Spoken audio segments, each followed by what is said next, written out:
You're watching Yahoo Finance Live. I'm Julie Hyman. Thanks for joining us. We have been talking about the process of making the stimulus bill making its way through Congress and also just in general governmental response to the coronavirus crisis. Our Rick Newman had the chance to speak with Senator Kirsten Gillibrand of New York about the administration and federal government response, and this is what she had to say.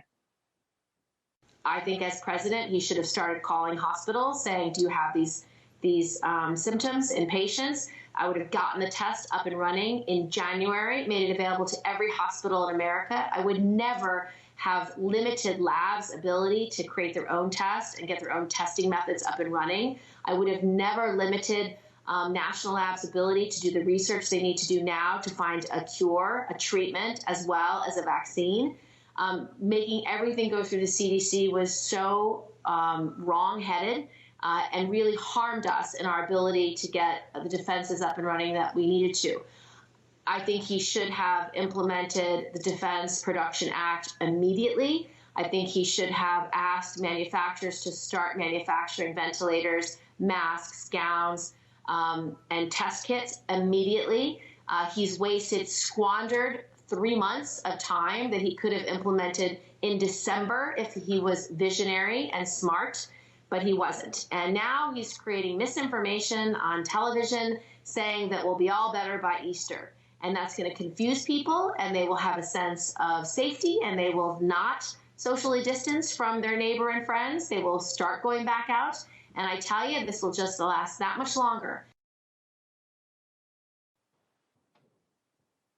Rick, I just want to ask you a follow-up to what the senator was saying, because when it comes to the Defense Production Act, which the president has been tweeting about today, but still has not invoked, we spoke earlier with Congressman Patrick McHenry, and he said that companies have been compliant, voluntarily switching over production. Is the invocation of the DPA only to compel companies, or are there other reasons to do it? So none of us are experts on the DPA, but we're all learning about it now because it's so relevant. It is the president's job to invoke the DPA, and what President Trump has been saying is that the fact that he can do this is an incentive for companies like the automakers to go along with what he wants and needs voluntarily. Now, we're obviously seeing this dispute erupting really today between Trump and the two automakers, General Motors and Ford, where he's basically saying they're not doing enough. But remember, this is on a voluntary basis where GM and Ford have said they will try to help produce more ventilators.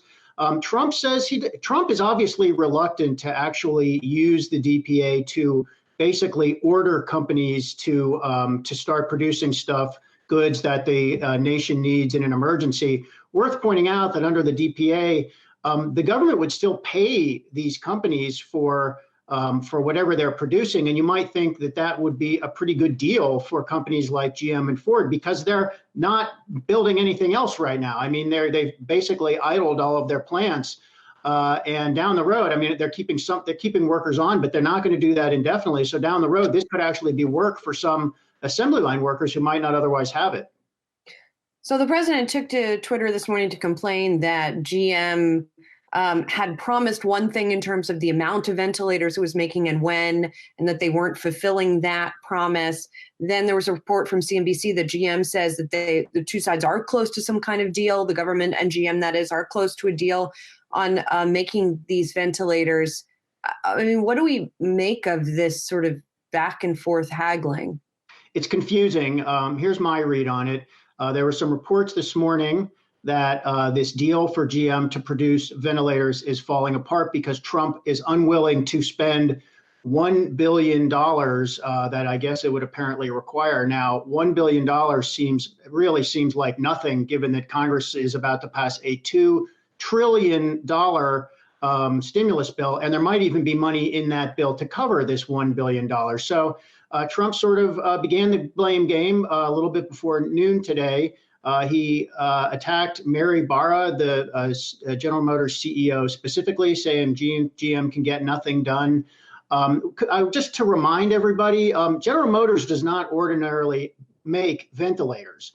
It's not like they have a ventilator assembly line. All they have to do is turn it on. what GM has said they might be able to do is work in partnership with another company called Ventec, which does make ventilators, to ramp up capacity. So GM might be able to source some of the components necessary through its supply lines it has all over the country and all over the world. Ford is doing the same thing with General Electric. But remember, these companies don't make ventilators. They don't have a bunch of ventilator capacity sitting around. They're trying to offer their logistical expertise and supply chain expertise to these companies that actually do make these things, to make them more faster and to make a lot more of them. And my guess is when the dust settles, there will be deals for GM and Ford to help out here. But right now, it's a spitting match.